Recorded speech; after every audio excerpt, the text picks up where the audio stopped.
What's up, everybody? This is Logan Hanks, the Living Fully Loaded podcast. I've got an awesome episode for you guys today. It's somebody I've been really excited to get on the show, and he is a man that has done many different things, and all of them are pretty freaking cool things. So that is Mr. Justin Melnick. A lot of you may know him from the show SEAL Team, but dude, Justin, I'm stoked to have you on the show, man. I'm stoked to be on the show. Thanks for having me. Absolutely, dude. Absolutely. It's an honor. So, Justin, the way that I want to roll into this, like I said, I'll ask you a few general questions. The first one is, what film would you watch for 24 hours in a row? That's an easy fucking question, bro. Tropic Thunder. Duh. Who wouldn't? That's a new one for me, man. It's usually like some really like Braveheart or something, but Tropic Thunder, that's a rock solid film. You know, Braveheart's phenomenal, but it's so intense the whole way through that like you'd be fucking wound so tight by the end of it. Tropic Thunder gets really intense, but there are moments where Matthew McConaughey comes in, all right, and just makes you relax. That's true. A comedy would definitely be probably more chill to relax. Action comedy, dude. Action comedy. Yep. Now, could they make Tropic Thunder today? Fuck no. No. That's what I can't believe. Robert Downey Jr. don't get a bunch of crap for that one, man. As much as they want to cancel everybody, I'm shocked he's not getting crap for it. He's so good. Oh my God, he's so awesome. Dude's a rock star. He is.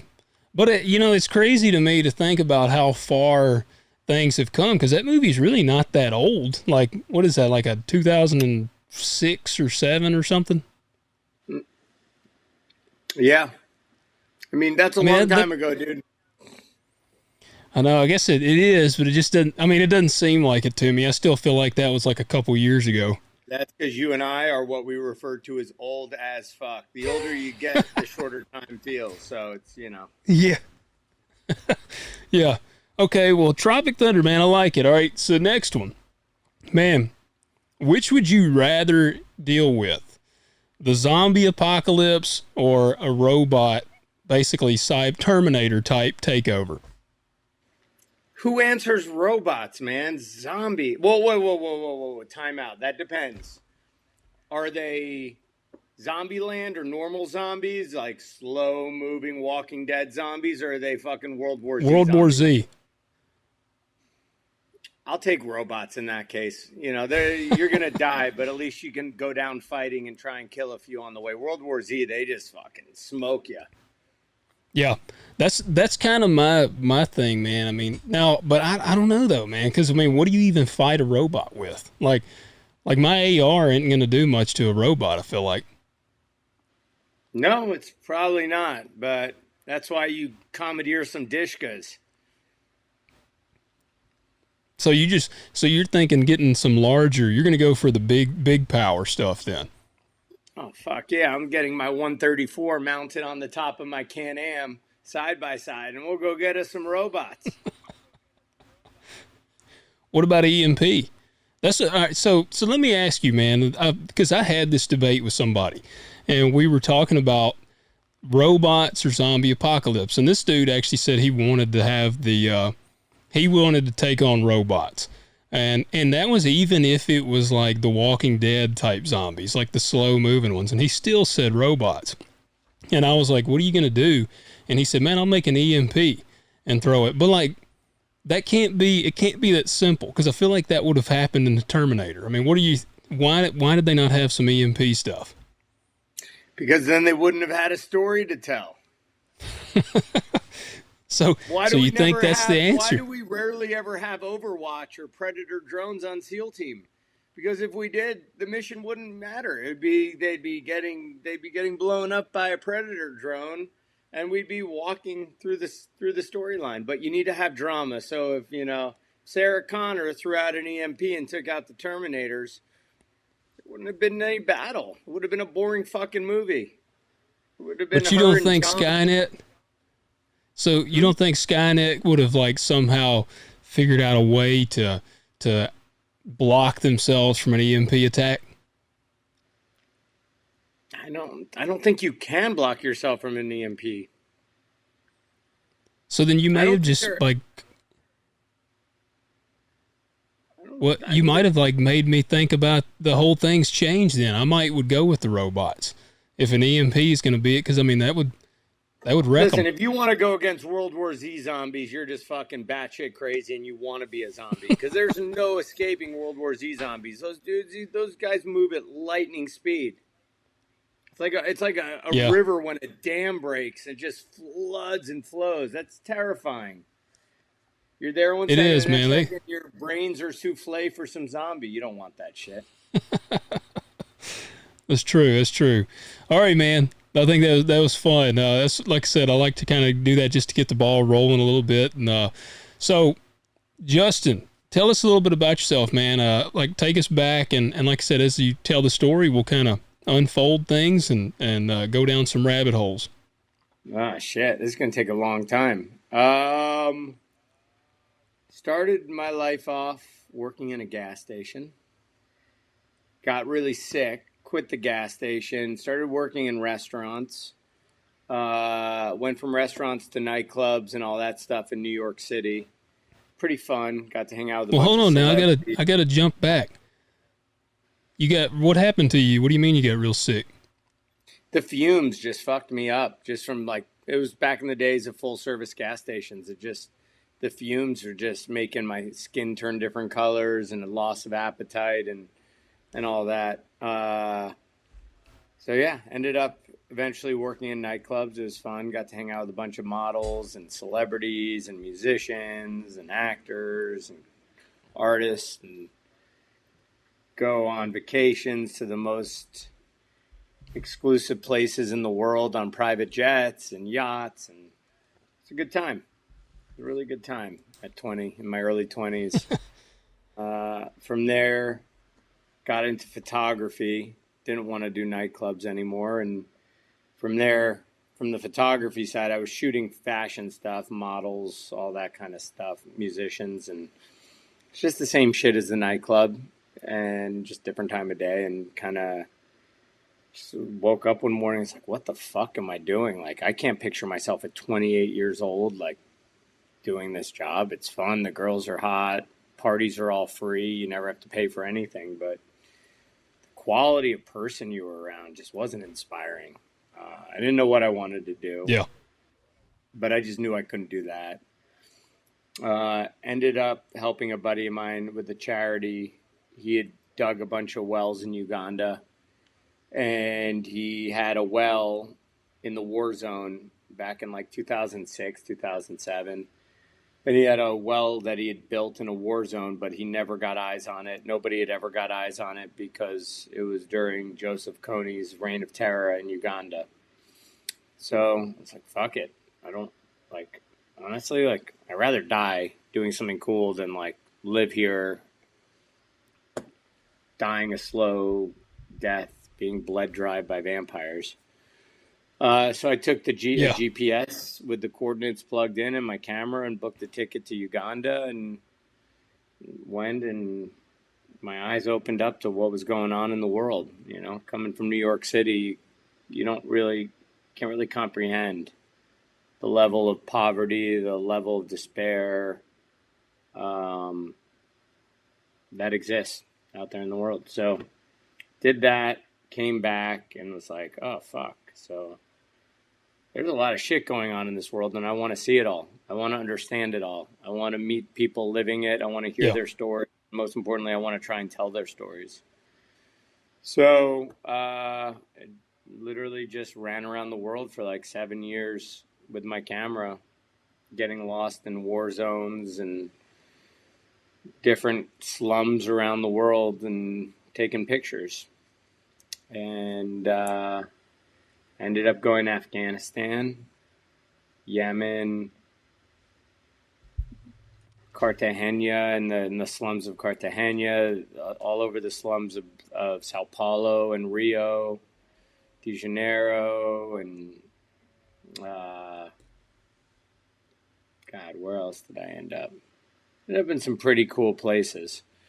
Sounds like it. Palestine was pretty wild. Um, Now, Baalbek, when you're northern. doing these, when you're doing the war photography, are the are you going out with a unit? I mean, or do you go out with some soldiers? How does that work? All of the stuff I did prior to Afghanistan was on my own. I would literally just find local fixers and terps and go out and try and tell the story. And like most cases, it worked out okay. Northern Lebanon was kind of shady, and Baalbek on the border of Syria. That was like probably 2007, 2006, 2007. Hezbollah had a really big presence up there at the time. And yeah, I thought my driver was trying to kidnap me. He just made a wrong turn. That was a pretty terrifying couple minutes. He was a big Hezbollah supporter. Bought me a Hezbollah T-shirt. I still have it to this day. It's pretty The awesome. driver did? Yeah, the driver did. Yeah. Once we got out of Christian Beirut, the Christian quarter, everything kind of turns into a different world up there. Like Lebanon's really safe inside like the 2 square miles in Beirut. Really beautiful city, but Yeah. you get out of there and it's just no bueno. So, yeah, first thing he says is he looks up at a billboard of a general over a tank and he goes, "See that man? He is a hero." I'm like, fucking A, he looks like a hero. Dude's riding a fucking tank like a pony. Yeah. Like, Yeah, I want one of those. yeah, it's pretty wild. I want a billboard on a tank. That'd be pretty cool. Yeah. So, Yeah. that had some hairy minutes in that trip. I kind of thought I was getting ripped over the border into Syria to get sold. Afghanistan, Do you I was think that he was he planning something shady, or you think he just truly, like, you think he maybe changed his mind, or you think that he No, truly made a wrong turn? I don't know, man. All I know is I was fucking hyping myself up to stab that dude in the fucking throat because I thought I was getting pulled Yeah. into Syria. I have, whenever I went overseas, I'd always plug the coordinates of the U.S. Embassy into my phone so that I could pull it up in an emergency and have maps take me right there. And we were driving and all of a sudden you start seeing signs for Syria, 20 kilometers, Syria 10 kilometers, Syria 4 kilometers. And the signs are in English and Arabic. And there was a roundabout. And I saw in the English it said Baalbek, which is where I was supposed to go. And he made the first exit. And the road turned into a dirt road, and 1,000 meters out was a farmhouse. And I'm thinking to myself, okay, effective accurate fire on an AK-47 is 300 yards, 300 meters, 400 meters Yeah. for effective fire. I'm like, okay, if I was probably a solid kilometer and a half out from this farmhouse, but it's flat terrain, so you see it all, kind of going downhill a little bit. And I was just I saw a dead end there. I'm like, fuck, this is not good. So, I had a Spyderco in my pocket because it was the early 2000s and that's what people carried. Didn't have any cool knife from a cool veteran company at that time. It was just the industrial shit you could get. So, Yeah. No AMTAC blade. Yeah, nothing fancy. Just a nice serrated, sharp 4-inch blade. Fucking got it out. It was in my right pocket. So I just very gently eased it out of my pocket and quietly opened the blade and had it down by between my thigh and the door. And I was like, okay, if this dude doesn't realize that we're not going the right way by 700 yards or 700 meters, I'm going to stab him, grab the steering wheel, take control of the car, put it in neutral, coast into a bank, push him out, drive to the embassy. Obviously, I'm a pussy, so I'm get to 700 meters, and I'm I can't, 500 meters. Finally, we get to 300 meters. I'm like, I got to do this now. I got to do this now. And literally I'm like hyping myself up to do this. This is, this is a full on thing for me. And then like right before I'm like, I'm not going to be sold. There's no chance. I'd rather be dead than end up on TV getting beheaded. No fucking chance of that happening. Not going to get tortured and mock executed for 6 months and be used as some political bargaining chip. And I'm sure shit not going to be the dude that 40 guys have to leave their wife and kids behind in America to come rescue and risk their lives for. Like, my stupid ass put myself in that situation, and I'll pay the fucking piper if it comes to it. I'm not getting abducted. So anyway, literally the second before go time, and mind you, we're like really close to this house now. I see that glimmer of confusion in his eye, and he goes, he said, I think we took a wrong turn. And he stops, puts it in reverse, does a 3-point turn and gets out of there. I'm like, holy fuck. You were like, thank God I did not just stab this man in the neck. Oh, God. That would have been fucking horrible. There were a couple other things that had happened earlier that morning that were a little bit shady. Like my guy that I had built a rapport with that was showing me around Beirut for the previous couple days canceled on me last minute and set me up with this guy. There was like a few red flags, but I opted to go just because I didn't know when I'd ever get another opportunity to. You got to take opportunities, and I'm glad I took it. It was terrifying and it could have gotten really bad and I got really lucky, but it was so cool seeing Baalbek. These are undisturbed ancient ruins. Like, it's just mind-blowing what they built. That was a wild one in Beirut. Ended up in Afghanistan, embedded with the New York National Guard to start. It was a pretty interesting mission they had. It was, they took a classic SF mission set, which is, force multiplying, and they were training the Afghans on PT, the PMTs, the police mentoring teams, and the ETTs, the embedded training teams for the military. So Afghan police and Afghan military and border patrol, and rolled with them. And the thing that was so cool about that was it was New York City cops teaching Afghan cops how to be cops.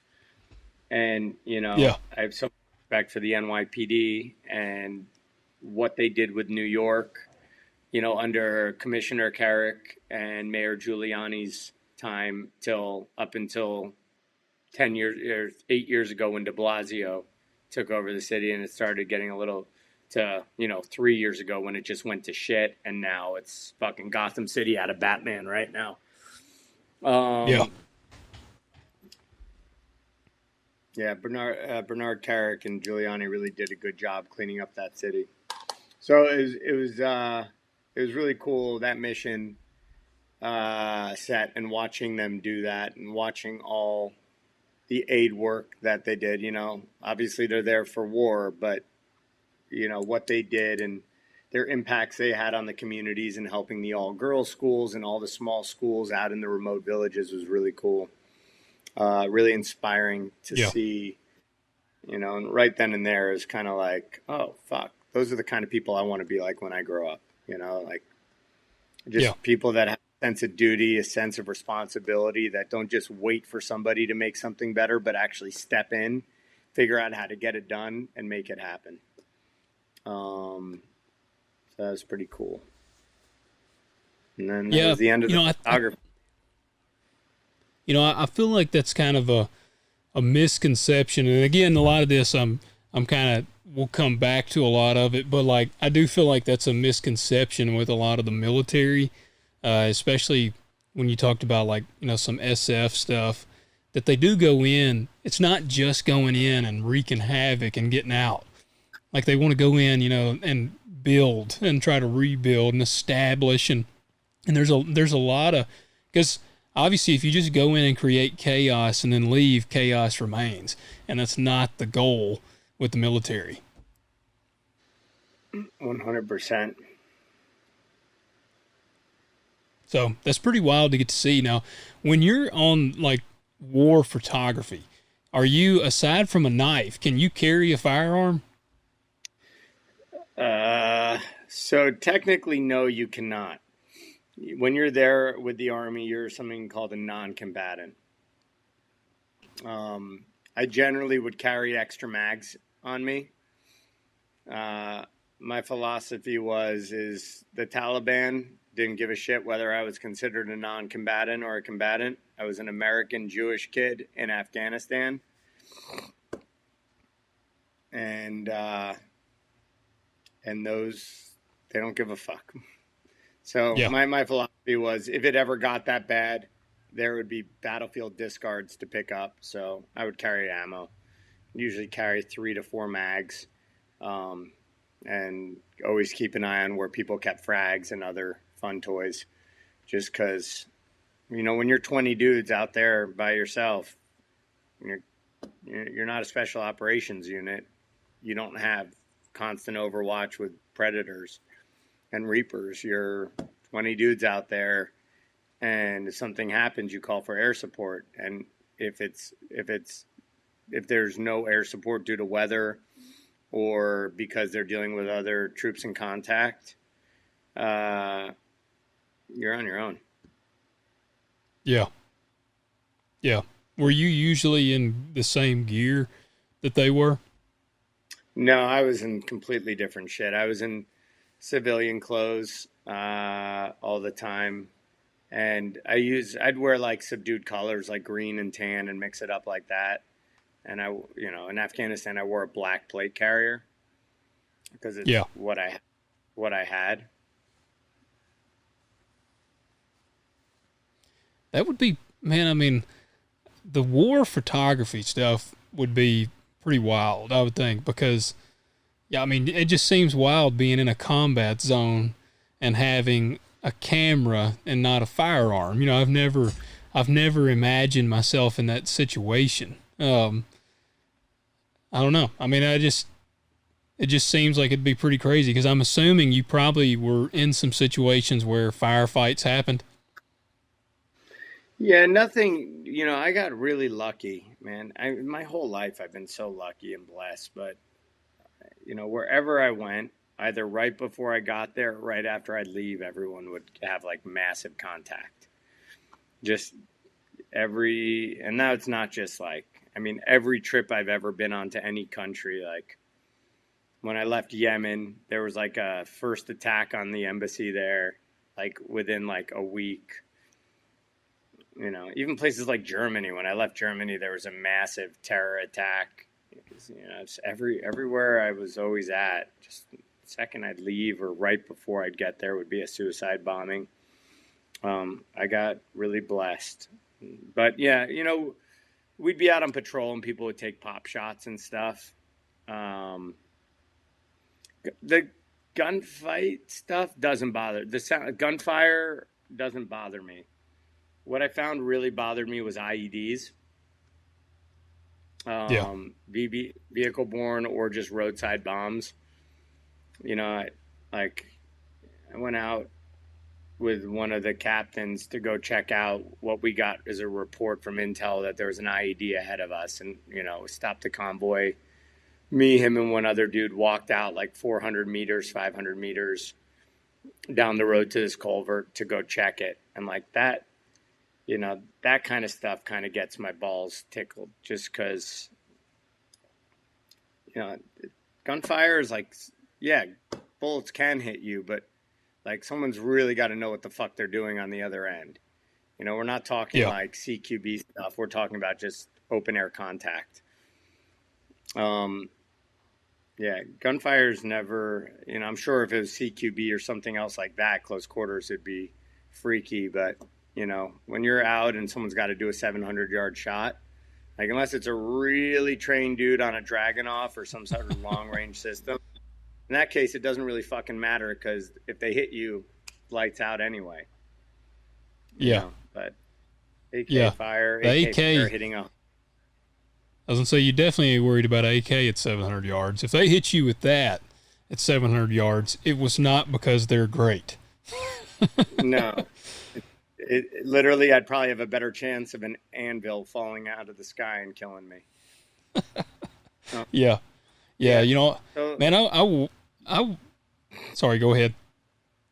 Yeah, just like, getting shot down in a helicopter, like that kind of stuff was concerning more than going on getting in a convoy and driving through, driving. I mean, I drove the entire country. I drove from Kabul all the way to Herat and back. Spent like 19 days living out of a Humvee and going cross country. Maybe not 19 days, actually. It's probably like 12 days, 13 days. Yeah. Yeah, I've worked with a guy. It's been a while ago now, but he was in the Marines, and I think he was in Fallujah when it was bad. '06, '05, '06 time frame, and he was in pretty heavy conflict the whole time, and he was in the Marine Corps, and he actually they had detonated an IED, and then they came back through. And if I remember right, he had been on more tours than most of his team. So they came back up and they were going to go in, I guess, and retrieve this detonated IED. It was something, I can't remember the exact way the story went, but they went down in here to where they had detonated it. And he actually picked it up. And when he did, they had reset an IED underneath this IED that they had already destroyed. And it blew him up. It blew him out of this hole in like 20 yards. And he brought me pictures, and he came to, and he said his eyes were like swelled shut. He thought he was blind, and it split both, like his lip on the top in half and his bottom lip in half. Shrapnel like went all in his face and on his side, and he said he actually started crawling, and he felt something dragging, and he thought it was his guts. And so he said he like grabbed his stomach and everything was okay, and he was actually dragging. It had blown his vest, like blown off I guess the straps, and he was dragging his vest. And he said he sat up, and he said one of the guys ran up to him and was like, dude, you look like shit. And so he actually ended up, he's fine. It blew his finger off, but he had on like some Oakley gloves, and the end of his finger was still in the glove. It like the shrapnel went through his knuckle, and so his finger was just free floating in the glove.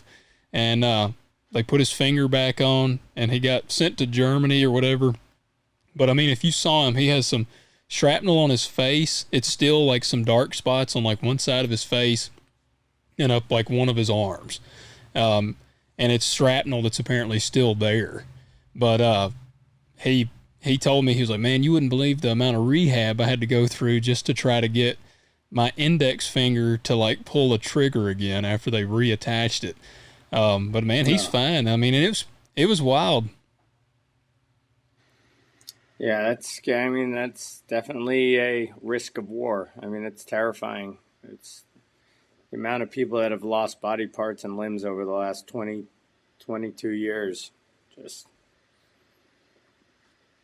Yeah. how to, I work with an organization called the Boot Campaign, and they've got a lot of dudes that come to the events that have lost a leg or lost two legs, and listening to them speak is just so inspiring. And you never hear them say, why me? They're always looking for their next mission, their next job to help other people. And I love that. Absolutely, man. That's it. They, I swear, them people are cut from a different cloth. It's a very service mentality, which I think is a good way to ease into the fact that, man, how did you go from war photography to then finding yourself one of the lead stars on a main, like, prime time television show? Just luck. I knew Mark Owen from when he was still in the military. He wrote that awesome book, No Easy Day. Yeah. I highly recommend everybody read it. It's awesome. Gives good life advice. So did another book called No Hero, which is, again, just great life advice. He's just an incredible person, great human being. And I also knew a guy named Tyler Gray who plays Trent on the show. And they both called me. I didn't even know they knew each other, which was wild because I know them both from different walks of life. And they both started calling me about this pilot coming up. So I went and did the pilot, not to be on a TV show, but just because the training value in for my dog, uh, going there and having Blackhawks and CQB and pyrotechnics, is just awesome. So I went down, shot the pilot, which was fantastic. And then the show got picked up, and they invited me to move out to Hollywood and go do that. So I spoke to my chief of police and said, I really want to go do this. And he said, you should go do it. It's like, well, you're still going to let me work here? And he goes, yep. So I said, done. Best of both worlds.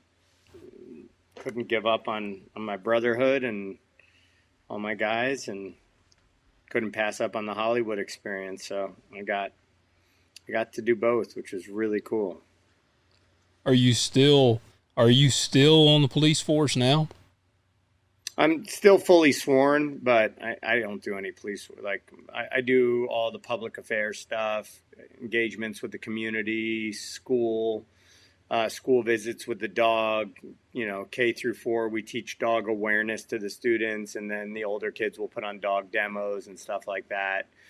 Really involved with like Shop with a Cop, the dog and pony show kind of stuff. And I love it just because, especially the last couple of years, has been really hard with the community. Not just our place. Our place has been better than most, but most places in the country, cops have been demonified. So, being able to engage with the community, let them know that we're not just there, we'll arrest people. Like, it's our job to keep everybody safe, but without a good relationship with the community, you can't effectively police. So it's been really beneficial in that sense.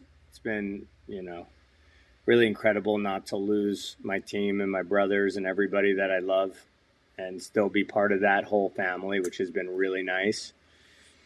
And thankful for that. I'm really thankful for that, because I don't identify as an actor. I love my job as an actor. I love working on that show. I love working with all those people, but I don't really identify with Hollywood culture. Like, it's not who I want to be when I grow up.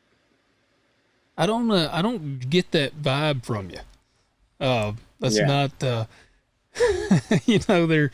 there's a few, which is something that I wanted to kind of ask you a little bit about, but I'm going to make a note of that because I want to come back. But how did you get into the K9 stuff? We need to go into that, I guess, really before we get into SEAL team, because that's a prominent part of that. How did you get into the K9 training? Totally by fluke. My agency is really small. We're 27 people, and it's constantly beg, borrowing, stealing, getting creative on how to do new programs there to evolve. So my roommate at the time, who was a city canine handler, had Dita, my first dog, and said, he was trying to sell her to somebody because he just couldn't have her because of some personal stuff.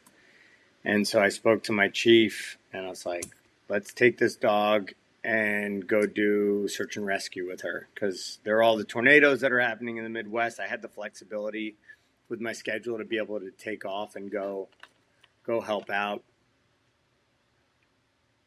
But now what is she? She's a Belgian Malinois. Yeah. So we started going down the whole thing of I got her imprinted on human remains so that we could do cadavers work and find people that have died in wreckage and stuff like that. And that program ended up getting pulled because we couldn't find the funding for it. So I had her imprinted on narcotics and figured we'd use her to work the road.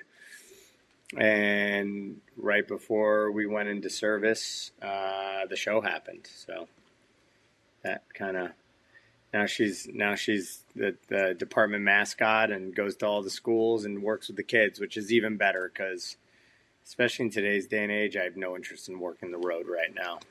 It's not, the juice ain't worth the squeeze. I don't blame you. Nobody's Is prosecuting for now anything. Dita. Hmm. Yeah, well, dude, that's what I feel like. The Man, I could go way off on that. The system is very jacked in that. Like you said, the cops do their part of getting these people, and then it's like I feel like a guy could get busted with a bag of marijuana, and he's gonna get freaking roasted. And then you got a dude that actually is like a repeat offender, and it's like no shit happens to them, and they're right back out. I mean They're that back drives up. me freaking Dudes nuts. finish their shift. They're what? Yeah, they're back out before dudes finish their shift. Yep. Yeah. It's I don't really get that. heartbreaking. It's so sad. And, the civilian population ends up paying the price for it. You see what's happening in California with these bail reforms and violent offenders. Now they've got like crime tourism where you get criminals coming from other states to California to do home invasions and robberies because they know even if they get hooked, they're going to be out. Yeah. Yeah. Do that. A You girl got know, stabbed to death by a guy that's been arrested 13 times for violent crimes. But the yeah, that's district ridiculous. attorney 13 times, alarming. man. You know, I hate to sound morbid here, but I'm going to pull my Ted Nugent card here and you know, I wish that when he'd have gone to stab her, she'd have had a revolver or something and just smoked him. I mean, 13 times the dude ain't going to change. Yeah, she probably would have gotten criminally charged in California for that. I mean, they don't care here. They don't care. I don't know what their end goal is, but it doesn't seem like they care about people here. They don't care about the good tax-paying population. So Which I it don't is that what it I'm like you, man. What's the goal? There's got to be a reason. Like that Gavin Newsom thing. I've got a good friend. She's actually been on the show multiple times. Nikki Selby, and she lives in California, and that's what me and her have talked about it on here. Like when the whole Newsom thing, you know, they tried to I guess get him out, and she basically told me that it was very shady, the election and all this stuff. And I'm like, what? I just don't understand what there's got to be an end goal, like you say. Yeah. I don't know what it is. I'm not a political guy. I don't understand politics. I don't like politics. I just want this country to get back to its core fundamentals and values. That's it. Yeah. Yeah. You know. Well, man, I mean, things are easy. Like it's that old saying, man, about the good times make soft men, or what it soft men make hard times. I mean, we're definitely living that. I think we're in it. Like my grandfather, World War II veteran, he wasn't out here. I mean, he wasn't out here bitching about stuff and doing. I mean, he was just working hard because he was a hard man. That's what he did. Like, and so we've gotten so away from that, and used to we could unite, around the flag, and you can't even do that anymore. No, no. Neighbors Is complain it that I fly different? in a house. Really? Hmm. I, I was gonna ask, man, is it different with SEAL team? Like, is that whole crew and that community? Does it kind of feel like the old school American values? Yeah, I mean, our the entire cast and crew are very pro-military and really respect everybody that we portray. There's a lot of veterans that have been hired on the show and that help keep it authentic. And, in the end of the day, everybody there respects the sacrifice and service that the men and women of this country have given. And it's nice. It's really nice. I couldn't work on the show if it didn't have that. I couldn't work on the show if there wasn't that sense of dignity and respect towards our country and towards the men and women that have served it. Yeah. Now, Do you still get to see Dita and work with her a good bit? Like I know you said that her roles have changed. Are you still involved with her? Yeah, she lives with me, bro. What are you kidding me? She sleeps in my bed every night. You think just because Awesome. Well, she's man, not I'm my glad. dog on the show, I'm gonna kick her out and send her to a pet shelter? What's wrong with you, man? What's wrong with Where's you? she at right now?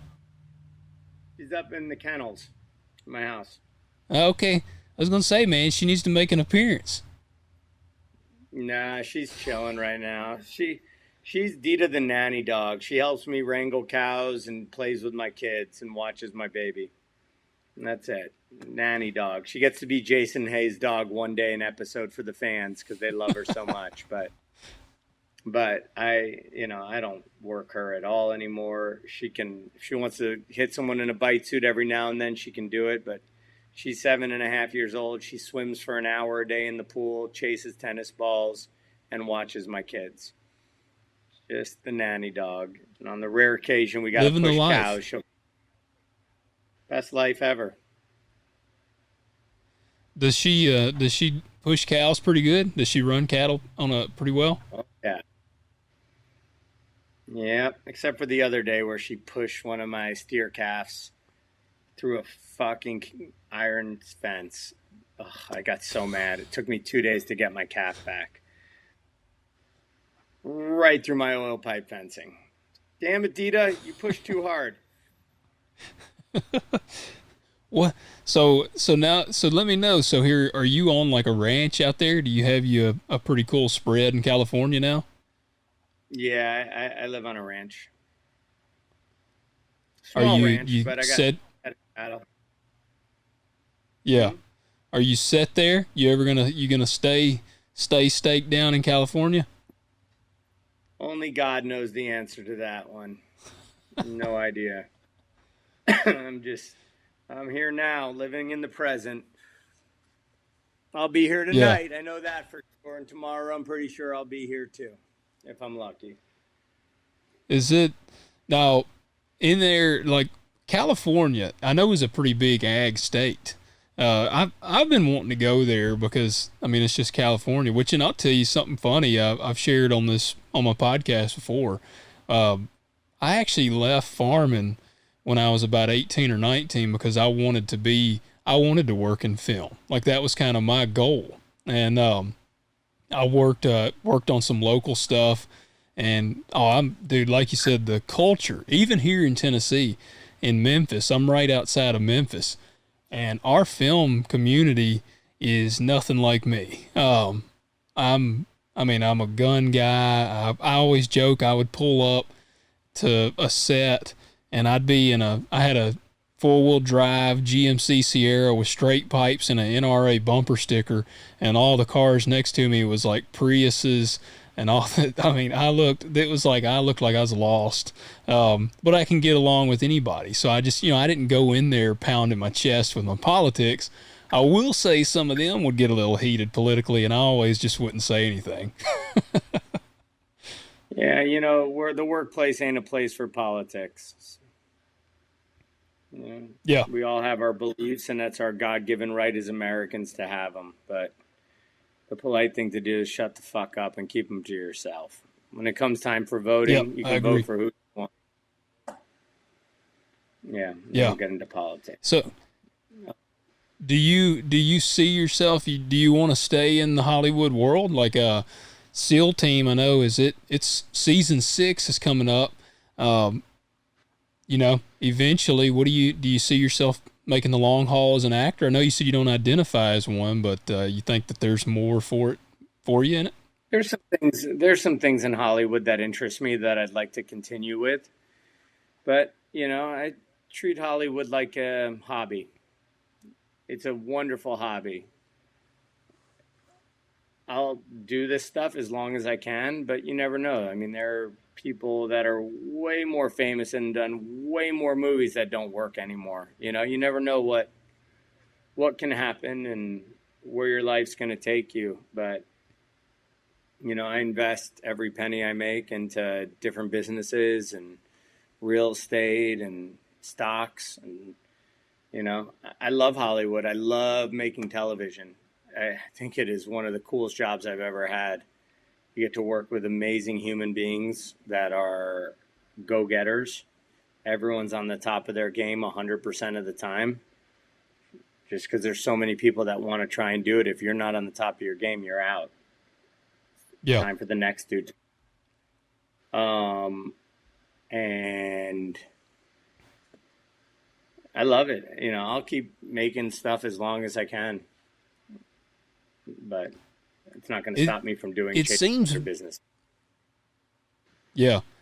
To me, it sounds pretty legit, you know, like, especially working on a show like SEAL Team, you know, like when I watch that show and I like actually in leading up, because I am not necessarily new to SEAL Team, but I'm not caught all the way up. I think I'm actually on season 4 of SEAL Team now. But now what are you doing I'm on the talking Paramount to me right Plus. now? You should be watching it. Dude, hey man, I've been getting pumped. Hey, I encourage people to check it out a lot. Now I'm on Paramount Plus because I can't do I'm not a guy that can like watch the live TV, sit down and schedule. I watch mine like at the end of the day, late at night. But watching that show, man, I'm like, dude, being an actor on SEAL Team has got to be super badass because you're getting to do the really awesome aspects of being a Navy SEAL without the fear of getting killed. Like, I mean, you know, that's like, at the end of the day, that's what I'm seeing. Getting killed. You get to do all the shit and then call break and go get a protein shake and hang out and eat some craft services. Maybe have a hot cocoa. I don't know. I'll see how I feel tomorrow.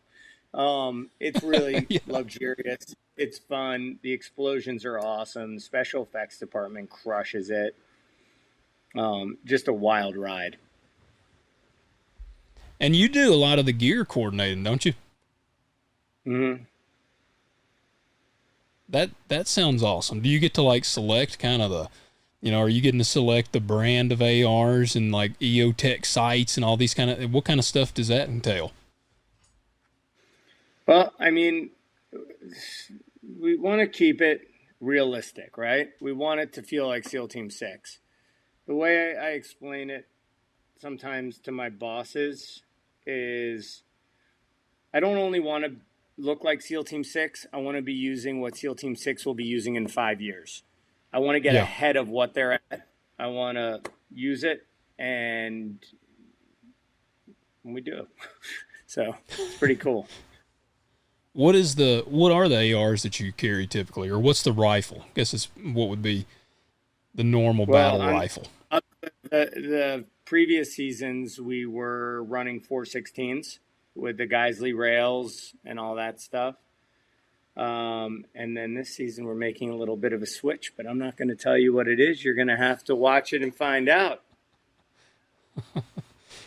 Well, man, gonna leave me hanging on that one then, man. No, I'll be excited to see that. And is it something where it's like, man, your budget of gear is basically unlimited, or do they're like, man, you got to make it work in this stretch?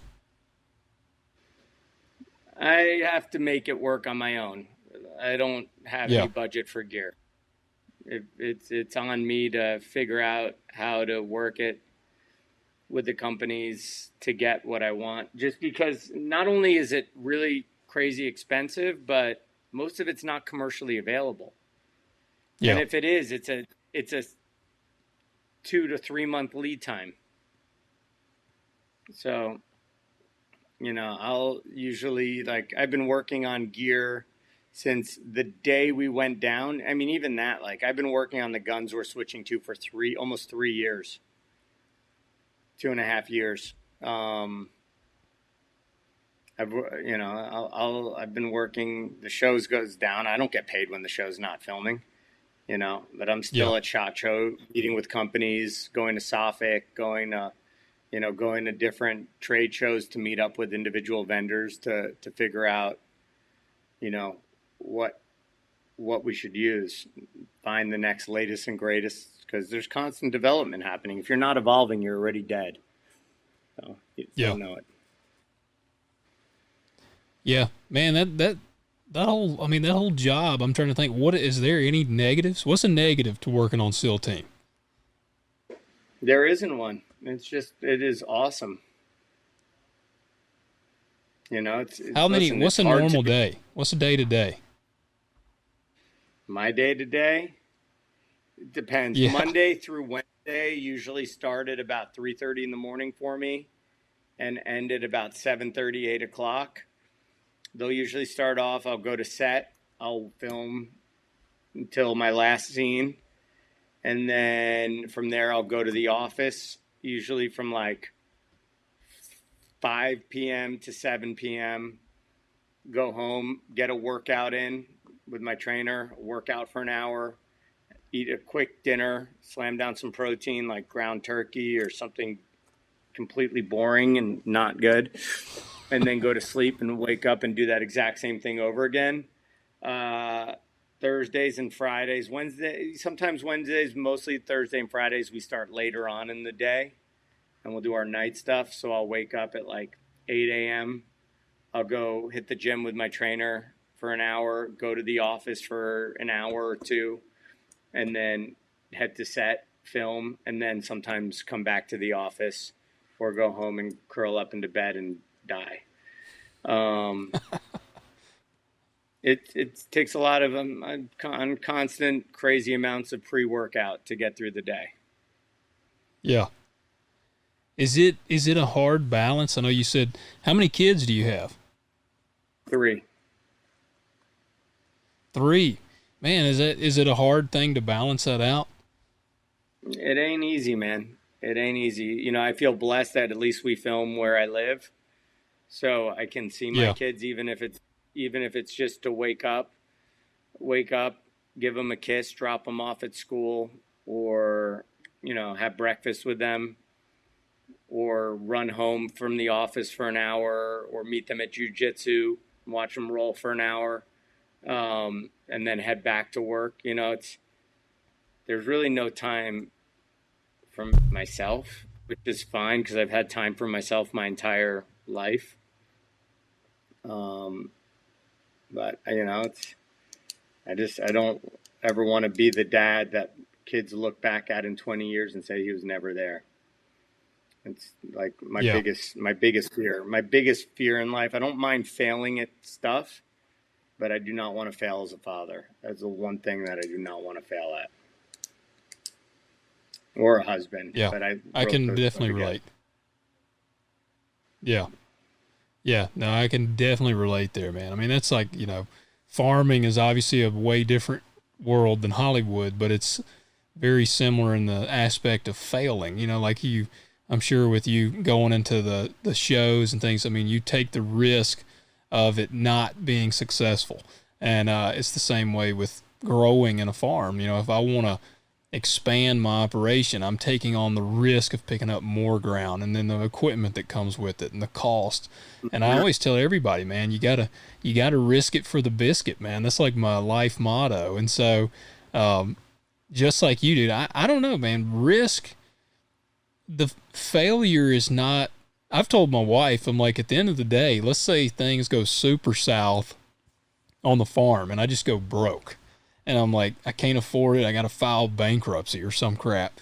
I hope that never happens. But I told her, I was like, we're not going to be dead. Nobody's going to show up and like execute me because I can't pay my bills. So I'm like, you know what? You just rebuild from there. And that's the same way, man. Like, I don't know. Failure is not really that scary to me. Yeah. Uh, Now, I meant to actually made a note here, and I just saw it. I got to go back because you said something pretty cool earlier that I'm intrigued on the process of this. Imprinting a dog on like to track down dead bodies and those sorts of things. How do you do that? What's the process of imprinting a dog on something like that? You get a piece of dead flesh, like a pinky or a pinky toe or something like that. And you teach them how to search for the odor. And when they get the odor, they get their reward. And then from there, you either work tubes or boxes or Dutch boxes. You get them on their reward. And then from there, you go out and you start placing it in different areas and let them search the areas. And then from there, you expand it. You get them downwind of the odor and let them show you where the odor is, and then they get their rewards. And over time, they just get really good at it. How far away can they find something like that? I mean, what's a realistic amount that a dog could, like, It I've all got a bunch of depends. deer It all sheds depends on here. the wind. It all depends on the wind and what's happening with the wind, what direction you're coming from. But I mean, the wind will carry that stuff pretty far. Yeah. That's what I've heard of people that train their dogs to find deer sheds, which mine's a lazy. I got a chocolate lab, and he's a bum. So I mean, I don't know, and he's also about 9 years old. So I don't know that he's got it in him at this point to Not to at start training for. not at 9. Yeah, that's what I figured, man. I figured the old saying, man, where they say you can't teach an old dog new tricks. It gets harder, that's for sure. Well, dude, that's pretty wild, man. Did you honestly ever think that you're getting into the dog world, and even when they called you to go work on this show with the dog, did you ever really think that that would turn into you being one of the leads in the show? Nope. It's been a wild ride. Yeah. Well, It's been a wild I can't imagine, man. Can't imagine. Yeah, it's a great job, but in the end of the day, it's a job. You can't let a job define who you are, and all you can do is just go out and do the best you can, not let the people down that are around you. Do it with a smile, a sense of humility, and kindness. And that's been really blessed to have had this opportunity. Did you feel like some crazy pressure in the fact that, I mean, most of the guys on the show are all, experienced actors? Was there kind of some intimidation or any sort of pressure on that working with these guys? No, it's fake. It's make believe. You can cut. It's like you can edit around stuff. Who gives a shit if you fuck up? Who gives? In the end of the day, it's a job. It's people glamorify, or it's Hollywood. It's all make believe. You can fuck up and edit, and I mean, there's an episode in a hospital where you see me hit the ground and fall in a gunfight, and everyone on the internet was wondering if I got shot in the plates and went down, but no, I fucking tripped on a pillowcase and hit the ground, and Tyler was directing the episode, so he left it in there to fuck with me. You don't always look cool. I broke rule number 1. I didn't look cool. But, it's funny. Shit happens.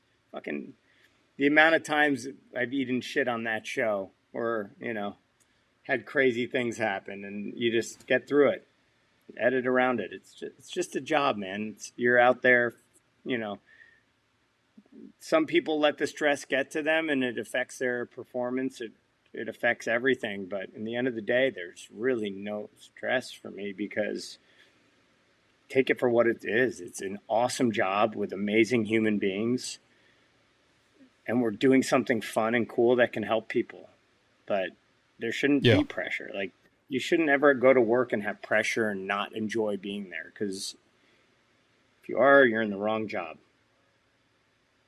Yeah, man, that was one of the main reasons I started this podcast. Like, I went this route. I mean, I was a machinist when I had left farming, then decided, like, I was my film career was not rocking and rolling, so I was like, all right, I got to do something, and went the route of became a machinist, did that, and hated it. And I worked with a lot of guys that hated it, and they have hated it for 20 years of doing it.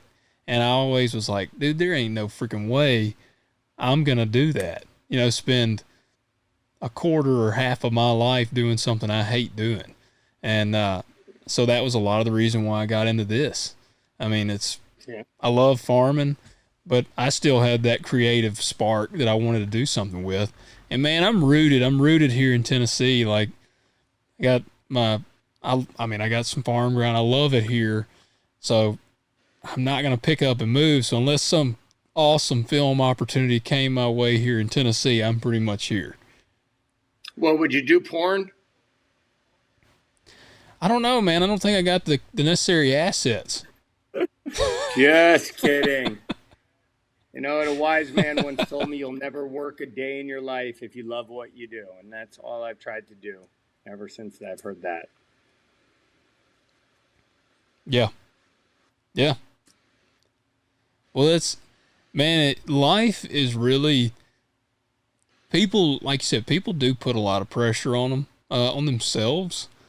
And I mean, I put pressure on myself, but life is pretty cool if you let it be, like you said, go with these opportunities. I mean, I'm sure if somebody traveled back in time to when you were 18 or 19 years old and told you, man, one day you're going to be one of the freaking leads on a major television show, you would have thought they were full of shit as a Christmas turkey.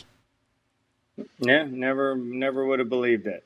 I mean, also what happened to me is only happened to one other person in Hollywood, in the existence. Like, just rare.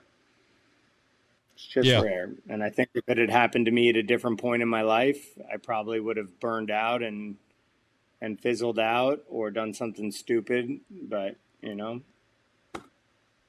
just thankful every day and try and contribute back to the universe how it provided for me. for sure, man. I mean, I think you're doing awesome. I know you do a lot of awesome stuff. I mean, um, like I said, man, I'm stoked to get to chat with you. Uh, and before we close, I wanted to ask you too. I wrote down here, how is the SEAL and the vet community? Do they rally pretty hard behind the show? Do y'all get a lot of support from them? It's weird. Yes and no. So any SEAL or any vet that's watched the show loves it. And, when they see the amount of charity work and give back that we do for the community, they're pretty cool. But, most dudes who've never taken the time to watch it think it's something completely different. And so there's, a little bit of pushback and making a TV show about SEALs. It is what it is. I think we do a really good job of portraying the community in a positive, accurate light. I'm proud of the writing. I'm proud to be part of it. These men and women that serve our country are my heroes. They're my superheroes. I never gave a shit about Batman. Well, Batman's pretty fucking awesome, but I never gave a shit about Superman or Spider-Man. Yeah, Batman and the Punisher. Maybe those two guys are pretty cool, but the rest of them didn't really give a shit about. And my superheroes were special forces guys in Vietnam and Delta Force and SEAL Team 6 and all that stuff. When we started learning about them, mainstream media. So to be able to portray them on television is an honor, and I'm pretty proud of what the writing and the acting, and the production design, the people who build the sets, the special effects, everything is just so authentic and real and really cool to be a part of it. Yeah, it is, and it's an awesome show. And did you ever feel like y'all were, or do you ever feel like y'all are maybe hindered, which in now maybe going with Paramount direction, originally on like regular cable TV? Did you ever feel like that hindered the show in any way? Like, did they have to tailor some things for that?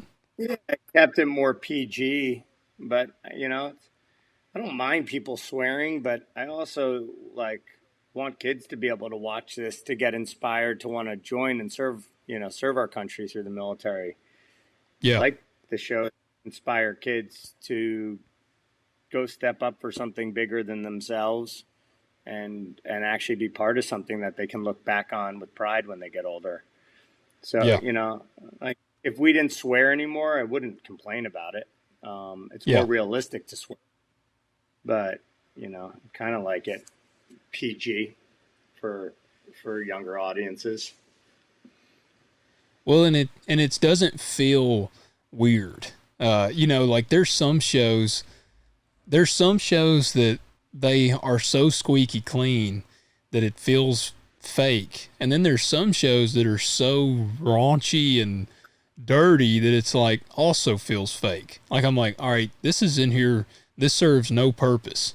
There's So like I like the blend, man. I like the blend. I think it's done very well because it's got the grit of what I would imagine war is like, and it also still feels very real in the interactions people have, and like I said, in the writing. It's not.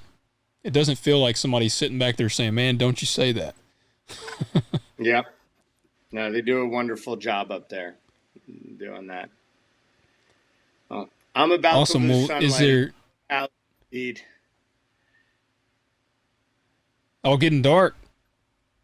Yep, losing 10-4, sunlight, and man. I Well, got hey, cattle to go feed. I got you. I got you, man. I bottle fed mine earlier. Well, hey, Justin, man, it's been an honor. It's been an honor chatting with you. Likewise, thanks for having me. Absolutely. Where can everybody go follow you? Uh, Instagram's my only social media, just Justin Melnick. Dita and Pepper have their own Instagrams. Dita the Hair Missile and Pepper the Dutchie. Um, yeah, have fun. Come join us along our wild adventure. Awesome. For sure, man. Well, guys, y'all go check them out. Go follow them. And I highly encourage you to check out SEAL Team if you haven't already. It is, I mean, like I said, it's become one of my favorites. And it is a show, like you said, you can watch it even if your kids are running around. It's not going to, you're not going to hear some F-bombs and stuff go down. So go check it out. And guys, I appreciate y'all for tuning in.